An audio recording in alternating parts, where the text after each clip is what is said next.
नमो नमः।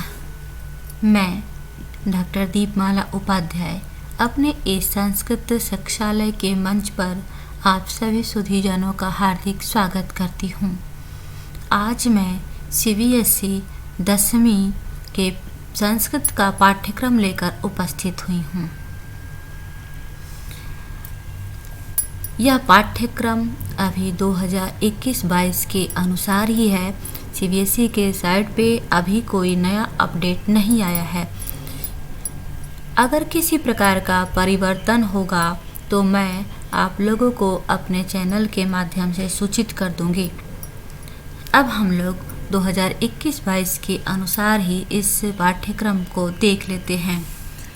इसमें 40 अंक का बहुविकल्पात्मक प्रश्न दिया गया है, जिसमें संधि कार्य है।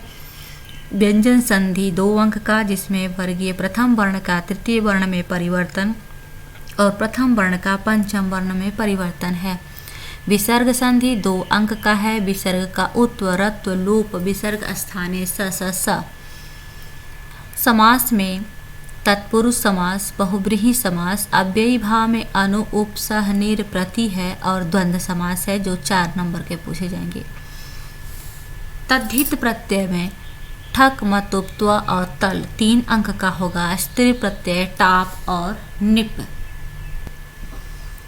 वाच्य में केवल लट लकार में परिवर्तन पूछा जाएगा, जो 3 नंबर का होगा। समय अंकानाम स्थाने शब्देषु समय लेखनम, अंकों के स्थान पर शब्दों में समय लेखन करना होगा, जो सामान्य, सपाद, सार्ध और पादोन इन 4 रूपों में ही पूछा जाएगा। 4 अंक का होगा।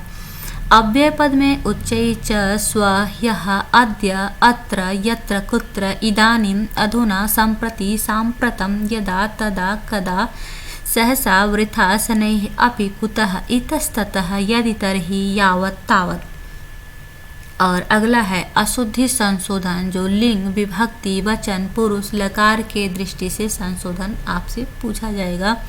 यह 3 अंक का होगा। इस प्रकार से अनुप्रयुक्त व्याकरण से 25 अंक के प्रश्न पूछे जाएंगे। पठित अवबोधनम से प्रश्न 15 अंकों के पूछे जाएंगे। पठित अवबोधनम अर्थात जो आप पाठ्य पुस्तक है उससे, जिसमें वाक्येषु रेखांकित पदानि अधिकृत उचित प्रश्नवाचक पद चयनम। वाक्येषु लिखित पदानि, रेखांकित पदानि, वाक्यों में जो रेखांकित पद है उसको आधार बनाकर उचित प्रश्नवाचक पद का चयन करना है। 5 अंक का होगा। प्रसंगानुसारम अर्थ चयनम, अर्थ का चयन करना होगा, जो 4 अंक का है। भाषिक कार्याय तत्वानि, भाषिक कार्य तत्व जो आपके पाठ पर आधारित होंगे, जिसमें कर्ता क्रिया का पद चयन, विशेषण विशेष्य का चयन, पर्याय और विलोम पद का चयन पूछा जाएगा। भाग आ वर्णात्मक प्रश्न होगा। ये 40 अंक का होगा, जिसमें एक गद्यांश होगा। अपठित अवबोधनम, अपठित गद्यांश होगा 10 अंक का, जिसमें एक पदेन, पूर्णवाक्येन, शीर्षक लेखन और उस अनुच्छेद पर आधारित भाषिक कार्य होगा, जो 10 अंकों का होगा।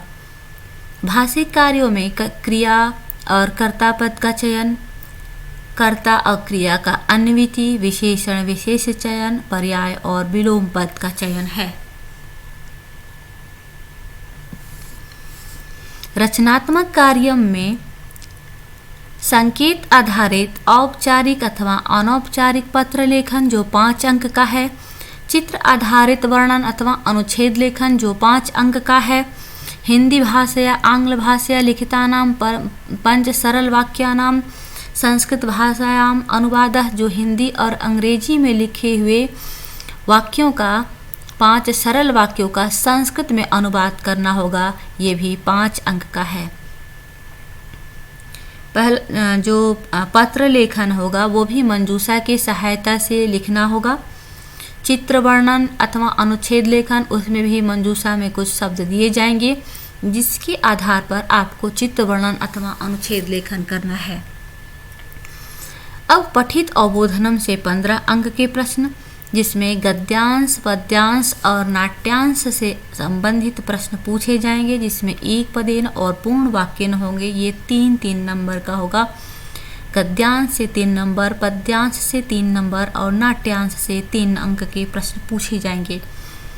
श्लोकों के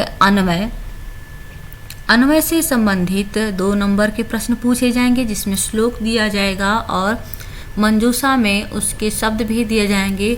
श्लोक और मंजूषा की सहायता से श्लोकों के अन्वय की पूर्ति करनी होगी। अगला है घटनाक्रमानुसार कथा लेखन।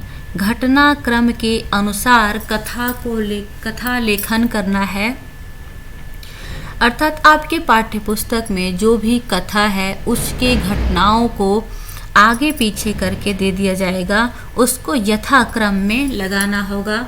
ये 4 होगा, जिसमें 8 पंक्तियाँ दी जाएंगी। आधे नंबर का होता है, 8 पंक्तियाँ दी जाएंगी और उनको आपको घटना के अनुसार कथा को लेखन करना होगा। आपके पाठ्य पुस्तक सेमुसी द्वितीय भाग में कौन कौन से पाठ आपके पाठ्यक्रम में है? पहला पाठ सूचि पर्यावरण, द्वितीय पाठ बुद्धिर बलवती सदा, तृतीय पाठ व्यायाम सर्वदा पथ्य, चतुर्थ पाठ शिशुलालनम, पंचमा पाठ जननी तुल्यवत्सला, षष्ठा पाठ सुभाषितानि, सप्तमः पाठ सौहार्दं प्रकृतेः शोभा, अष्टमः पाठ विचित्रा साक्षी, नवमः पाठ सूक्तयः तथा एकादश पाठ प्राणेभ्यो अपि प्रिय सौहृद। इतना पाठ आपकी परीक्षा के लिए निर्धारित किया गया है। अतः आपका जो भी परीक्षा होगा वह इन पाठों के आधार पे भी या जो भी पाठ्यक्रम दिया गया है उसी तरह से लिया जाएगा। तो आप सभी अपने इस पाठ्यक्रम के आधार पर अपनी पढ़ाई शुरू कर दें। अगर कोई नया परिवर्तन होता है पाठ्यक्रम में या किसी प्रकार का, तो मैं उसे कोशिश करूँगी कि अपने चैनल के माध्यम से आप सबको सूचित करूँ। धन्यवाद।